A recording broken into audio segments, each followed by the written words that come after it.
Hello everyone, welcome back to our library. आपकी अपनी library में आपका स्वागत है। आज हम लाइब्रेरी के खजाने में से पढ़ेंगे एक नई मज़ेदार कहानी जिसका नाम है कोबरा और चींटियाँ। अभी ये कोबरा दिखाई दे रहा है और नीचे बाम्बे में से चींटियाँ भी निकल रही है। अब इस कोबरा और चींटियाँ में दोनों में आपस में क्या हुआ, तो ये तो हम जब कहानी पढ़ेंगे तभी हमें पता चलेगी।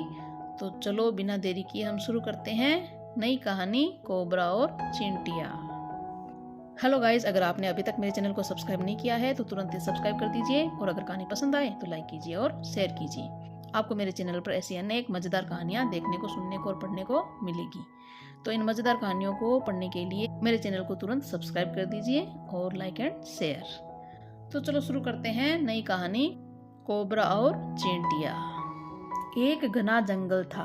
उस जंगल में सांपों का राजा एक कोबरा रहता था। उसके पास खाने को बहुत कुछ था। जंगल के सारे जानवर उससे डरते थे। कोबरा बहुत ही खुशी से अपना जीवन बिता रहा था। कोबरे के पास खाने को तो बहुत सामान था, लेकिन रहने के लिए एक बड़ा सा मकान नहीं था। उसने बड़ा घर ढूंढना शुरू किया। अंत में उसे एक बड़ा सा पेड़ रहने के लिए मिल गया, लेकिन एक समस्या थी। पेड़ की जड़ में चींटियों का बड़ा सा बिल था। कोबरा उसे हटाना चाहता था। वह चींटियों की बिल के बाहर जाकर खड़ा हो गया और जोर से बोला, मैं यहाँ रहने आया हूँ। मैं नहीं चाहता कि चींटियाँ यहाँ रहे। यह जगह तुरंत खाली कर दो। कोबरे की आवाज सुनकर जंगल के सभी जानवर डर गए, लेकिन चींटियाँ जरा भी नहीं घबराई।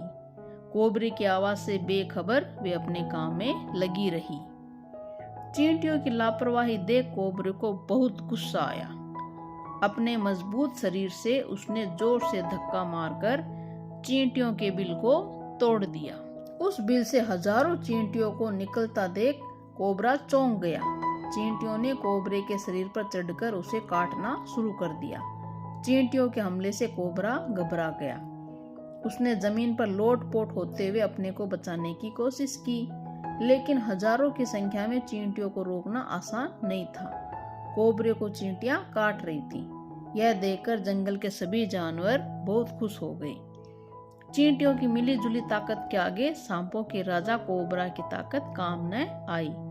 दर्द से तड़पते हुए धीरे धीरे वह मर गया।